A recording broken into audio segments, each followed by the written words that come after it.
then conducted missionary campaigns in other nations. Matthew's aim was to present Jesus not only as the Messiah, but as the Son of David. He shows how Jesus fulfilled Old Testament prophecy and how the law was fulfilled within him.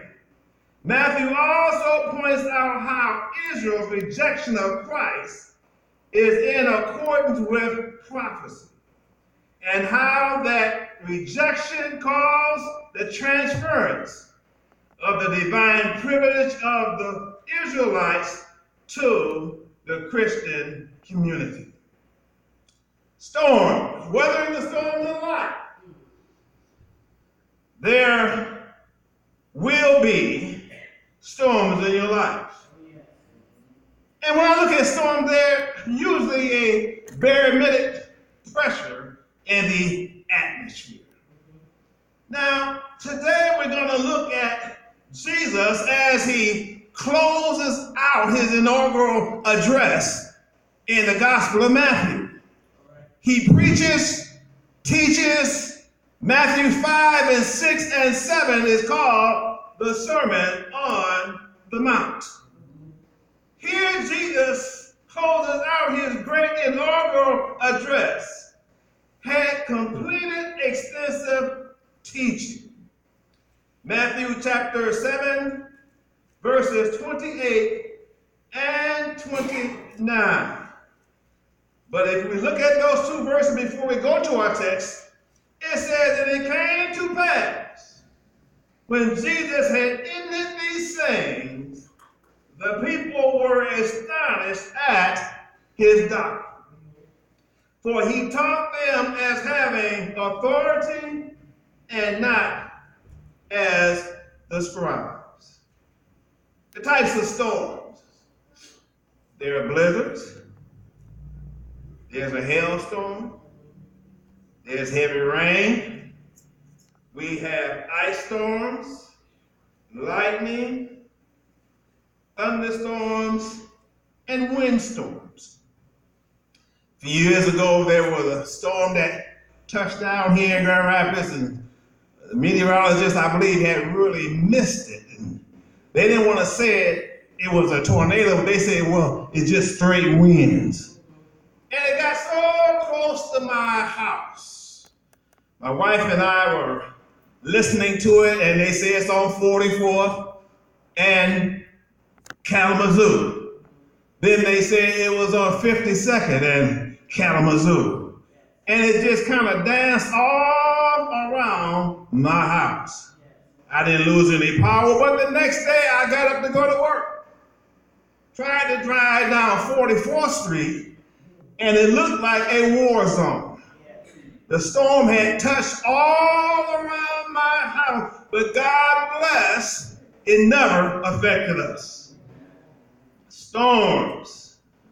Storm, then there is what we call storm preservation. People stack up on food, emergency supplies, and they will tell you to get yourself an emergency kit. Secure everything that might be blown around. Have an emergency plan. Have a shelter that you can go to. Even when there are storms like a hailstorm, they will tell you to put your car in the garage.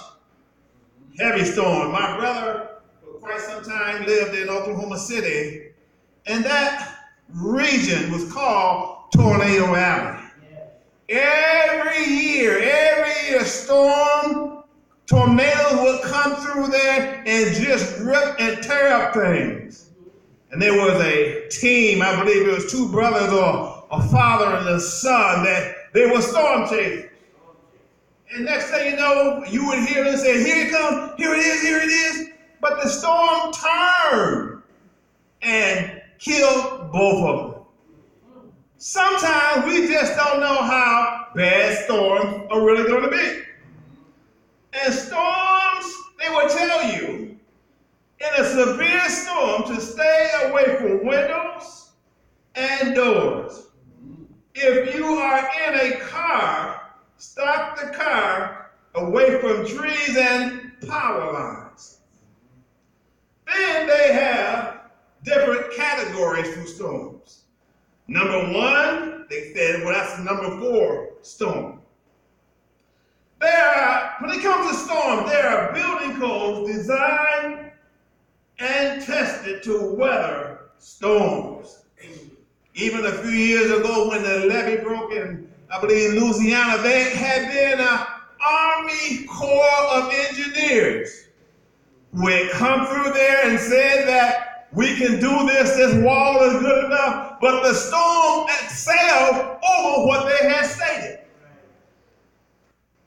I remember when my uncle built a house in Idlewild, and my grandfather assisted him in the erection of his house. And when I helped too, I was around there trying to do what I was going to do. But when they poured the foundation for the house, my grandfather went and got an old set of bed springs. And he laid it down before they poured the cement. That's the one I was trying to figure out, why did they put bed springs in the cement for the foundation? But after growing up, I realized why he did it, because he was using that to reinforce the cement. See, what you need to do is really reinforce your relationship with God. Now, let's examine the building codes given to us by Jesus as we journey through this life. You must realize it's a short journey on this side of eternity.